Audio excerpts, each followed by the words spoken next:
नमस्कार दोस्तों, स्वागत है एक बार फिर से आप सभी का हमारे इस चैनल में जिसका नाम है ऑल हिट एग्जाम। दोस्तों, आज के इस वीडियो में हम लोग देख रहे हैं यूपी टेट 2026 की तैयारी के लिए हिंदी। यूपी टेट 2026 की तैयारी के लिए हिंदी सब्जेक्ट में आज हम लोग देखेंगे हिंदी व्याकरण, काल और लिंग। तो दोस्तों, हिंदी का वीडियो ये हम लोग का अब तक का 5वां वीडियो होगा। अगर आपने नहीं देखा है 4 वीडियो तो वो चैनल के प्लेलिस्ट में जा करके ज़रूर देखिए, जिससे आपको एक आइडिया मिल जाएगा कि ये जो क्लास चल रहा है वो कहाँ से शुरू हुआ था और किस सब्जेक्ट में कहाँ तक कौन से चैप्टर को हम लोगों ने अब तक पढ़ लिया है। तो थोड़ा सा आपको आसानी होगा। सॉरी दोस्तों, 6वां वीडियो होगा ये। 5 वीडियो हमने बना चुका है ऑलरेडी और ये 6वां क्लास है आज का हिंदी का केवल।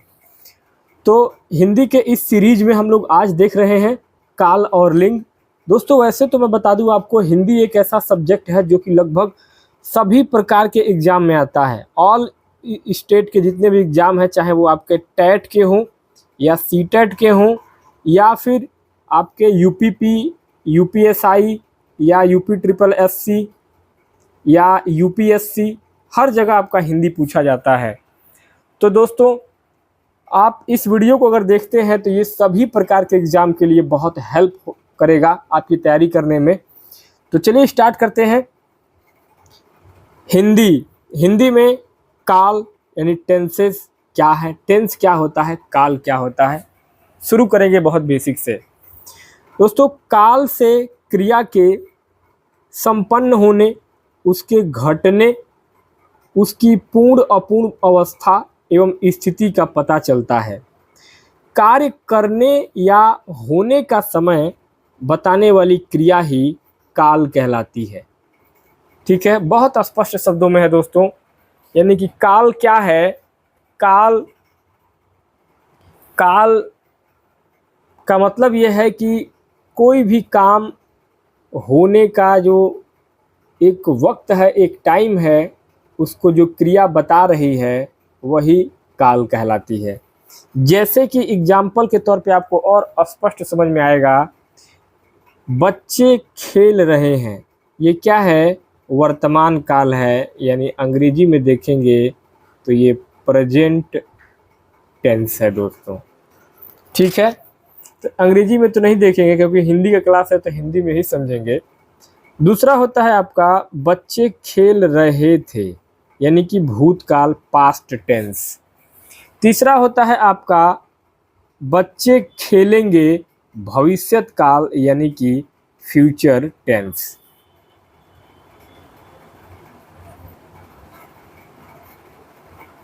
ठीक है, तो काल 3 प्रकार का होता है: वर्तमान काल, भूतकाल, भविष्यत काल।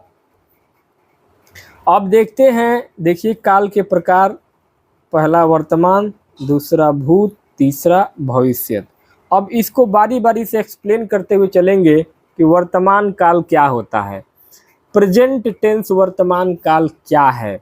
दोस्तों, क्रिया के जिस रूप से यह ज्ञात हो या पता चले कि क्रिया का होना या करना अभी चल रहे समय में ही हो रहा है तो उसे वर्तमान काल कहते हैं। वर्तमान काल का मतलब यही हुआ कि जो चीज़ें वर्तमान समय में, प्रेजेंट टाइम में चल रही हैं, कंटिन्यू हैं। जैसे उदाहरण के तौर पे सोनू खाना खा रहा है, यानी कि ये काम देखिए, सोनू है और ये खाना खा रहा है, प्लेट में लेके कुछ चम्मच में खा रहा है, यानी कि ये काम चल रहा है। इसको हम लोग अपनी आंखों से तत्काल में देख रहे हैं वर्तमान में।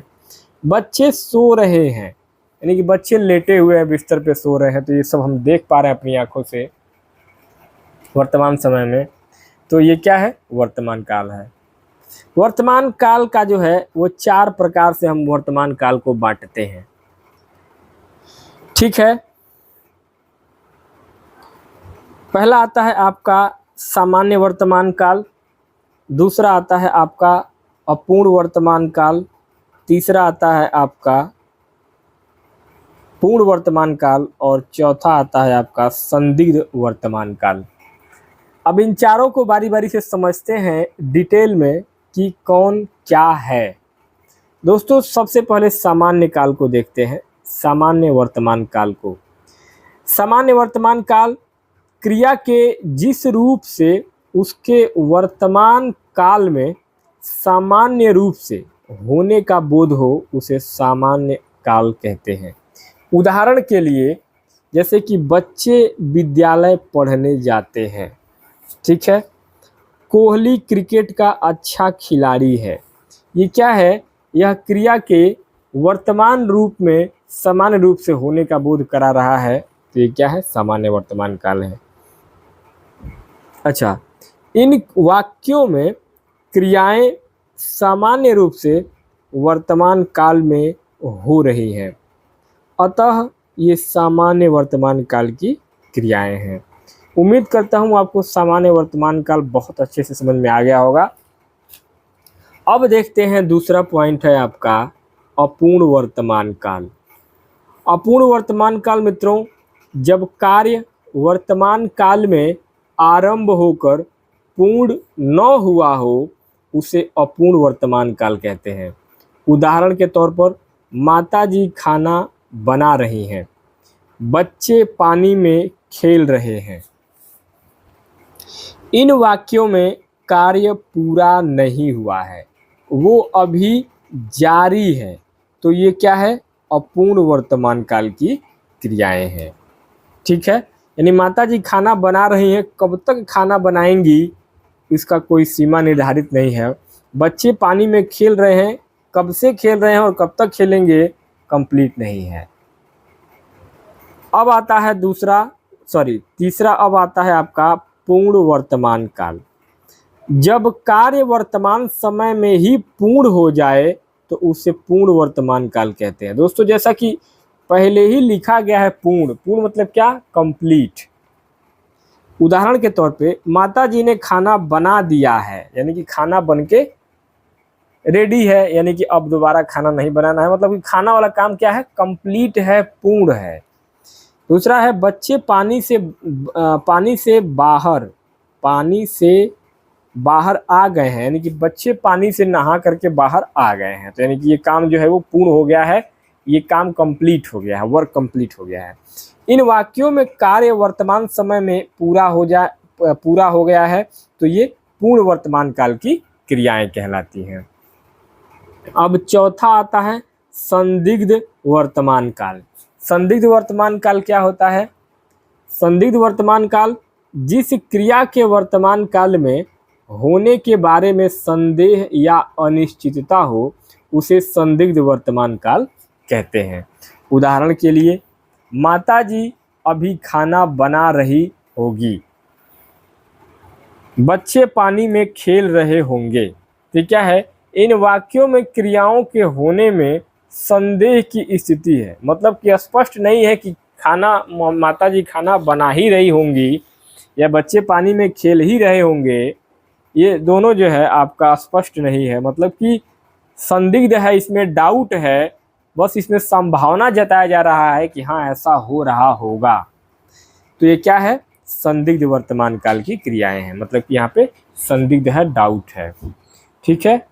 अब दोस्तों देखते हैं अगला आपका टेंस आता है पास्ट टेंस, यानी कि भूतकाल।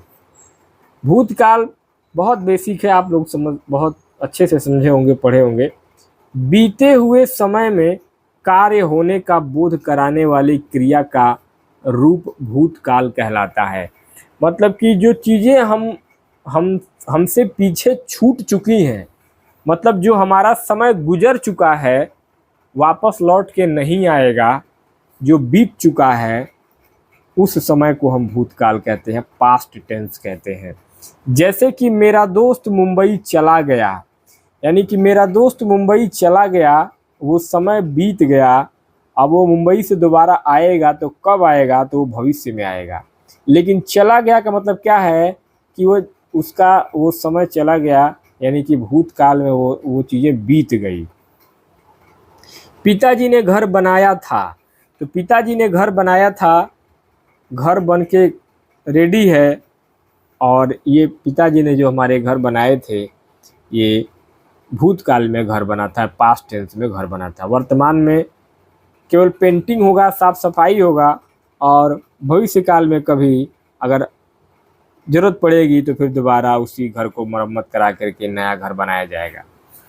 ठीक है, तो ये एक समझाने के लिए मैंने आपको बताया। इन वाक्यों में क्रिया के बीते हुए समय का बोध हो रहा है, अतः ये भूतकाल के उदाहरण हैं। भूतकाल कितने प्रकार के होते हैं? तो भूतकाल का पहला होता है सामान्य भूतकाल, दूसरा होता है आसन्न भूतकाल, तीसरा होता है पूर्ण भूतकाल, चौथा होता है अपूर्ण भूतकाल, पांचवा होता है संदिग्ध भूतकाल और छठवां होता है हेतुमद भूतकाल। अब इन 6 प्रकार के भूतकाल के सभी प्रकारों को चलिए आगे विस्तार से समझते हैं, पढ़ते हैं। सबसे पहले नंबर पे आता है सामान्य भूतकाल।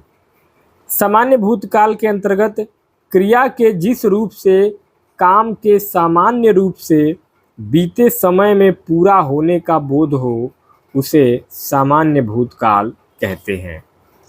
उदाहरण के तौर पे जैसे कि पिताजी ने हमें झूला झुलाया, मतलब कि पिताजी ने हमें झूला झुलाया, ये बातें हम किससे कह रहे हैं? हम किसी व्यक्ति से वर्तमान समय में ये बातें कह रहे हैं, क्योंकि वो समय हमारा बीत चुका है कि पिताजी ने हमें झूला झुलाया। अध्यापक ने पाठ पढ़ाया, यानी कि अध्यापक पाठ पढ़ा के जा चुके हैं, वो काम समाप्त हो चुका है, यानी कि क्या है? भूतकाल है, सामान्य भूतकाल है। इन वाक्यों में क्रियाएं बीते हुए समय में पूरी हो चुकी हैं, अतः ये सामान्य भूतकाल की क्रियाएं हैं। दूसरा होता है आपका आसन्न भूतकाल। आसन्न भूतकाल क्या है? आसन्न भूतकाल के अंतर्गत क्रिया के जिस रूप से यह ज्ञात हो कि काम निकट भूत में अर्थात अभी अभी पूरा हुआ है, उसे आसन्न भूतकाल कहते हैं। जैसे कि उसने अपने पापा को पत्र लिखा है, मम्मी बाजार से आ गई है। इन वाक्यों में क्रियाएं अभी अभी पूर्ण हुई है, अतः ये आसन्न भूतकाल की क्रियाएं हैं। यानी कि ये भी मतलब कि चीज़ें अभी हाल ही में बीता है। जैसे कि उसने अपने पापा को पत्र लिखा है, जैसे कि वो भी काम समाप्त हो चुका है लेकिन जल्दी ही हुआ है, तत्काल में ही हुआ है, तो इसको हम कहते, जो तत्काल में काम संपन्न होता है उसे हम आसन्न भूतकाल कहते हैं। ठीक है, अब तीसरा आता है आपका पूर्ण भूतकाल। पूर्ण भूतकाल के अंतर्गत क्रिया के जिस रूप से यह बोध हो कि काम को हुए बहुत समय बीत चुका है, उसे हम पूर्ण भूतकाल कहते हैं। जैसे मेरे दोस्त ने एक अच्छा गाना सुनाया था, यानी बहुत पहले मेरे दोस्त ने एक अच्छा गाना सुनाया था, मतलब क्या है कि यह समय बीते बहुत टाइम हो चुका है, तो ये क्या है? कंप्लीट भूतकाल है, मतलब पूर्ण भूतकाल है। हम ताजमहल देखने गए थे, जैसे हम कई साल पहले ताजमहल देखने गए थे, तो वो क्या है? समय बहुत ज़्यादा पुराना है, तो क्या हो जाएगा? पूर्ण भूतकाल होगा। इन वाक्यों में क्रियाएं भूतकाल में पूर्ण हो चुकी थी, अतः ये पूर्ण भूतकाल की क्रियाएं हैं। पूर्ण नाम से ही पता चल रहा है कि क्या है? ये काम बहुत पहले ही कंप्लीट हो चुका था। चौथा आता है आपका अपूर्ण भूतकाल। अपूर्ण भूतकाल के अंतर्गत क्रिया के जिस रूप से यह पता चले कि क्रिया भूतकाल में हो रही थी लेकिन उसकी समाप्ति का पता न चल पाए, उसे हम अपूर्ण भूतकाल कहते हैं। उदाहरण के तौर पे मम्मी खाना बना रही थी, मम्मी खाना बना रही थी और वो कब तक बनाई थी ये जानकारी नहीं है, तो मतलब क्या हो जाएगा? ये अपूर्ण भूतकाल।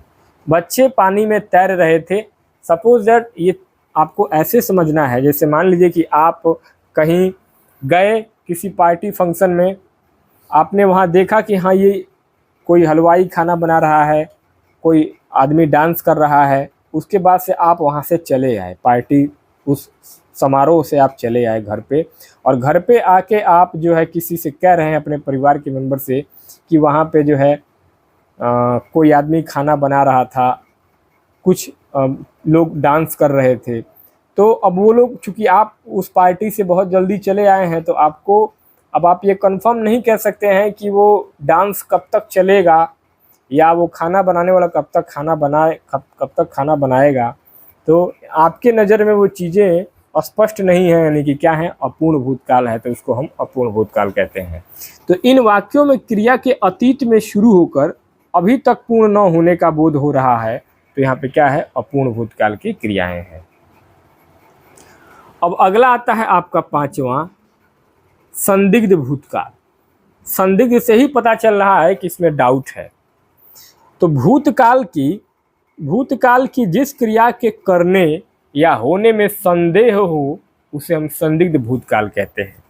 जैसे कि सुनैना अपना काम पूरा कर चुकी होगी, मतलब कि हम ये उम्मीद लगा रहे हैं कि सुनैना अपना काम कर चुकी होगी। अब वो पता नहीं की होगी कि नहीं की होगी, ये गारंटी नहीं है, ये कंफर्म नहीं है। मेहमान घर पर पहुंच चुके होंगे, यानी कि मेहमान घर पर पता नहीं पहुंचे हैं कि नहीं पहुंचे हैं, कब तक पहुंचेंगे ये भी जानकारी नहीं है, तो इसको हम संदिग्ध, यहाँ भी डाउट की संभावना रहेगी, वहाँ पे संदिग्ध भूतकाल आपका होगा। इन वाक्यों में क्रियाओं के भूतकाल में होने में संदेह है, अतः ये संदिग्ध भूतकाल की क्रियाएं हैं। ठीक है, स्पष्ट हो गया। अब चलिए 6वां होता है आपका हेतुमत भूतकाल। भूतकाल में एक क्रिया के होने या न होने पर दूसरी क्रिया का होना या न होना निर्भर होता है, तो उसे हम हेतुमत भूतकाल कहते हैं। जैसे कि यदि तुम पढ़ते तो अवश्य सफलता प्राप्त करते, यानी कि यहाँ पे जो बातें हैं वो एक क्रिया के होने या न होने पर दूसरी क्रिया के होना या न होना डिपेंड कर रहा है। यानी कि यदि तुम पढ़े होते तो जरूर सफल हुए रहते, यानी कि पहली क्रिया का जो है वो पूरा दारोमदार दूसरी क्रिया पर पड़ रहा है। यदि तुम जल्दी स्टेशन पर जाते तो गाड़ी जरूर मिल जाती, यानी गाड़ी जरूर मिलती। ठीक है, तो पहली क्रिया दूसरी क्रिया पर निर्भर है। तो इन वाक्यों में क्रियाएं एक दूसरे पर निर्भर हैं, पहली क्रिया के होने पर ही दूसरी क्रिया होगी, अतः ये हेतुमत भूतकाल की क्रियाएं हैं। तो ये 6 प्रकार के भूतकाल आपको समझ में आ गए होंगे, मैं उम्मीद करता हूं बहुत अच्छे से। अब आगे देखते हैं आपका तीसरा भविष्यत काल, फ्यूचर टेंस। ठीक है, फ्यूचर टेंस भविष्यत काल के अंतर्गत क्रिया के जिस रूप से यह बोध हो कि क्रिया आने वाले समय में संपन्न होगी, उसे हम भविष्यत काल यानी फ्यूचर टेंस कहते हैं। उदाहरण के लिए, हम कल घूमने जाएंगे, यानी कि हम कल घूमने जाएंगे, ये क्या है, भविष्य की बातें मैं कर रहा हूँ। अब कल मैं घूमने जाऊँगा या नहीं जाऊँगा ये भी स्पष्ट है नहीं, लेकिन भविष्य में मैं ये जाऊँगा ज़रूर। कल के लिए मैं प्लान बनाया था कि हाँ मैं कल जाऊँगा, तो ये क्या है, भविष्य की बातें हैं। दूसरा है, कल हमारे घर मेहमान आएंगे। अब हमारे घर मेहमान कल आएंगे कि नहीं आएंगे, उनका प्लान चेंज हो जाएगा, क्या होगा ये हमको जानकारी नहीं है, यानी कि क्या है, ये भविष्य काल की बातें हैं। इन वाक्यों में क्रिया के आने वाले समय में पूर्ण होने की बात कही गई है, अतः ये क्या है, भविष्यत काल की क्रियाएं हैं।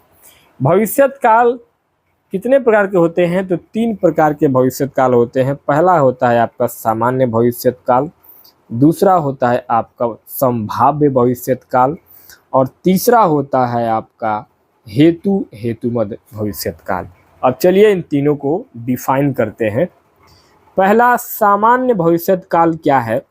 सामान्य भविष्यत काल क्रिया के जिस रूप से कार्य का आने वाले समय में सामान्य रूप से होने या करने का बोध हो, उसे सामान्य भविष्यत काल कहते हैं। उदाहरण के लिए, कल सुबह बच्चे स्कूल जाएंगे, तो क्या है, ये कल की बात हो रही है, बहुत ज़्यादा नहीं समय लिया जा रहा है, तो कल की बात हो रही है, तो कल सुबह बच्चे स्कूल जाएंगे, तो ये आपका सामान्य भविष्यत काल है। हम फिल्म देखने जाएंगे, ये भी आपका सामान्य भविष्यत काल में आएगा। इन वाक्यों में जो क्रियाएं होती हैं वो भविष्य में सामान्य रूप से संपन्न होंगी, अतः ये सामान्य भविष्यत काल की क्रियाएं हैं। दूसरा आता है संभाव्य भविष्यत काल। संभाव्य भविष्यत काल क्या होता है? संभाव्य भविष्यत काल के अंतर्गत क्रिया के जिस रूप से कार्य के भविष्य में होने की संभावना हो परंतु निश्चित न हो, उसे संभाव्य भविष्यत काल कहते हैं। संभावना जहां भी जताई जाए वहां पे क्या हो जाएगा? डाउट रहेगा तो संभाव्य हो जाएगा। जैसे कि शायद कल वर्षा हो, मतलब कि कंफर्म नहीं है कि कल वर्षा होगी ही, लेकिन हम क्या कर रहे हैं? एक अंदाजा लगा रहे हैं, संभावना जता रहे हैं कि शायद कल वर्षा हो। दूसरा है शायद, आगे शब्द लगा हुआ है तो वैसे ही डाउट दिखा रहा है, शायद परसों स्कूल बंद हो। ठीक है, तो शायद जहां लगा हो और डाउट दिखाता हो तो वहां पे संभाव्य भविष्यत काल होता है। इन वाक्यों में क्रियाओं के भविष्य में संपन्न होने की संभावना जताई जा रही है और ये संपन्न होगी ऐसा निश्चित नहीं है, अतः ये संभाव्य भविष्यत काल की क्रियाएं हैं। ठीक है, चलिए अब देखते हैं आगे तीसरा, हेतु हेतुमत भविष्यत काल।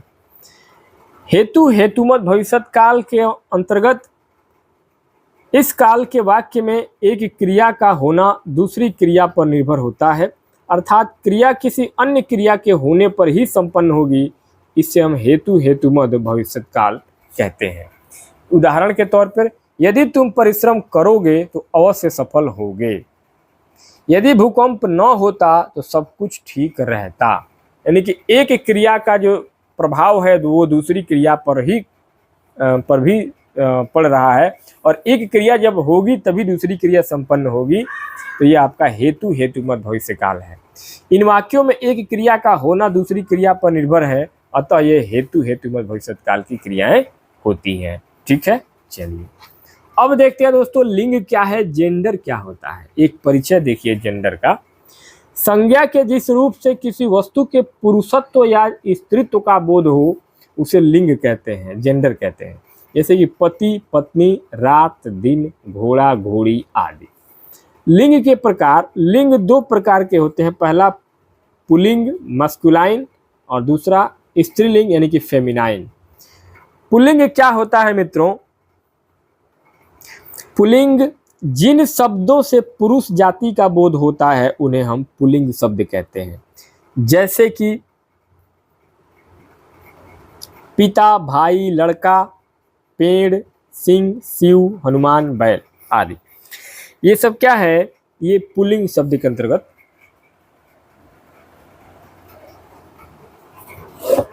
आएगा, पुल्लिंग शब्द के अंतर्गत आएगा। अब देखिए स्त्रीलिंग शब्द, फेमिनाइन। जिन शब्दों से स्त्री जाति का बोध होता है उन्हें स्त्रीलिंग शब्द कहते हैं। जैसे कि माता, बहन, यमुना, गंगा, कुर्सी, छड़ी, नारी, बुआ, लड़की, लक्ष्मी, गाय। ये सब आपका स्त्रीलिंग में आता है। अब इसका आगे हम लोग डिटेल में भी समझेंगे तो और स्पष्ट हो जाएगा आप लोगों को।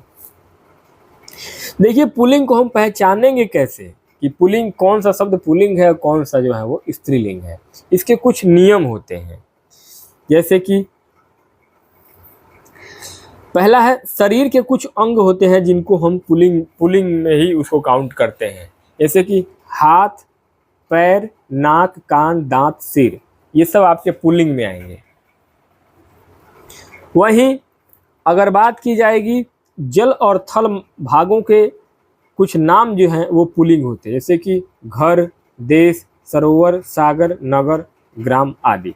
ये सब आपके जो है वो पुल्लिंग में आएंगे। वहीं कुछ वारों, महीनों, पहाड़ों, समुद्रों एवं ग्रहों के नाम पुल्लिंग होते हैं। जैसे कि रविवार, आज रविवार है तो ये क्या है? पुल्लिंग में आएगा। आषाढ़ का समय, हिमालय, अरब सागर, मंगल ग्रह, ये सब आपके पुल्लिंग में आते हैं। कुछ पेड़ों के नाम भी पुल्लिंग होते हैं। जैसे कि नीम का पेड़, बबूल, सेब, बांस, बरगद, आम, मेहंदी, सागवन, ताड़, देवदार, अशोक, सागौन। ये पेड़ों के नाम जो भी होते हैं ये सब पुल्लिंग में आते हैं।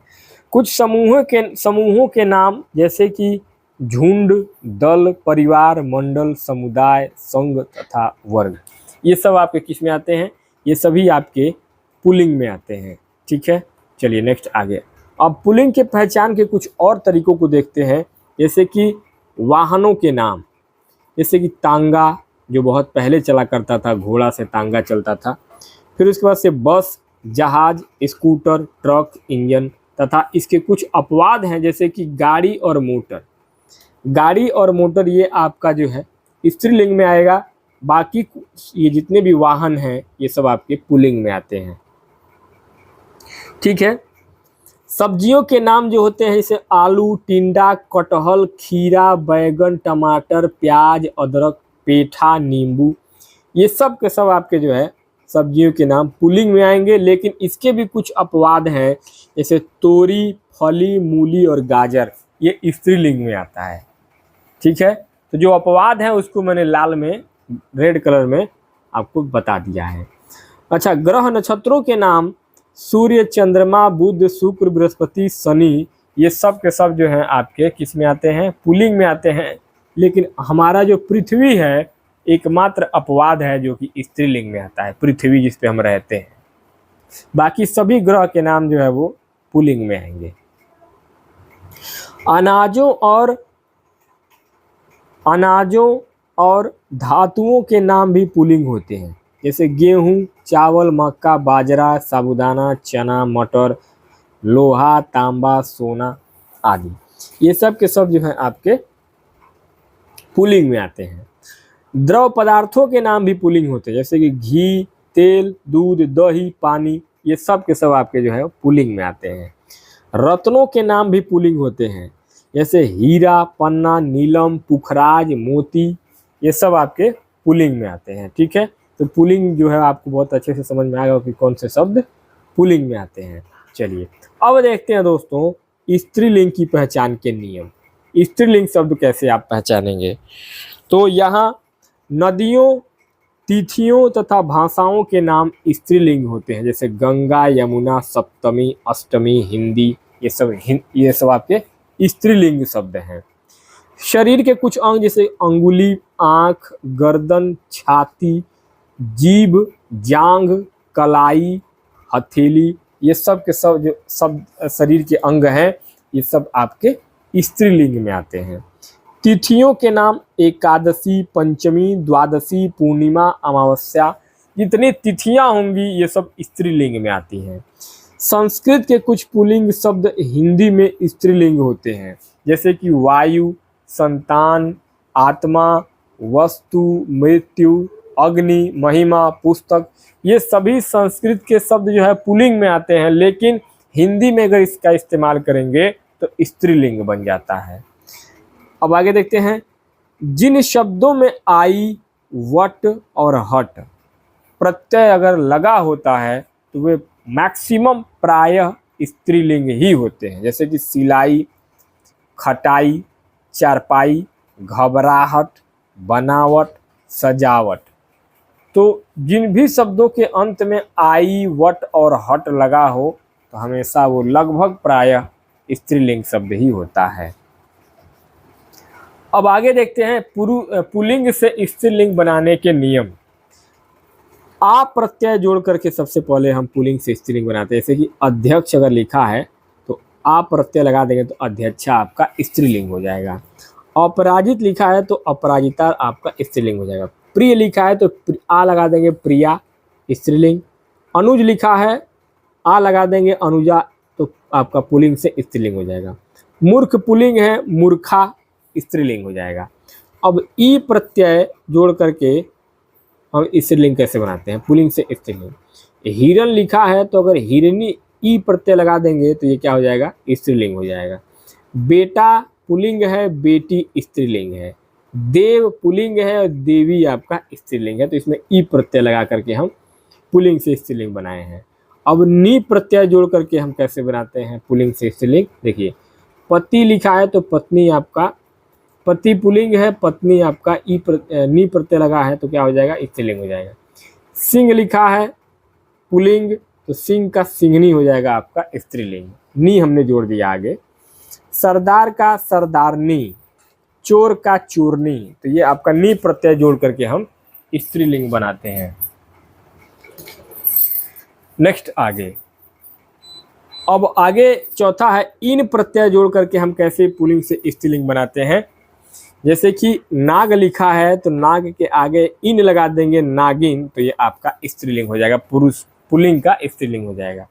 बाघ लिखा है पुल्लिंग तो बाघ का बाघिन हो जाएगा, इसमें इन प्रत्यय लग जाएगा। नाती लिखा है पुल्लिंग में तो स्त्रीलिंग हो जाएगा इसका नातिन। भिखारी अगर पुल्लिंग है तो भिखारिन आपका स्त्रीलिंग हो जाएगा। लुहार लिखा है पुल्लिंग में तो लुहारिन इसका स्त्रीलिंग हो जाएगा, क्योंकि इसमें इन प्रत्यय जोड़ करके हम पुल्लिंग से स्त्रीलिंग बना रहे हैं। अब पांचवा पॉइंट आता है या प्रत्यय जोड़ करके हम कैसे पुल्लिंग से स्त्रीलिंग बनाएंगे।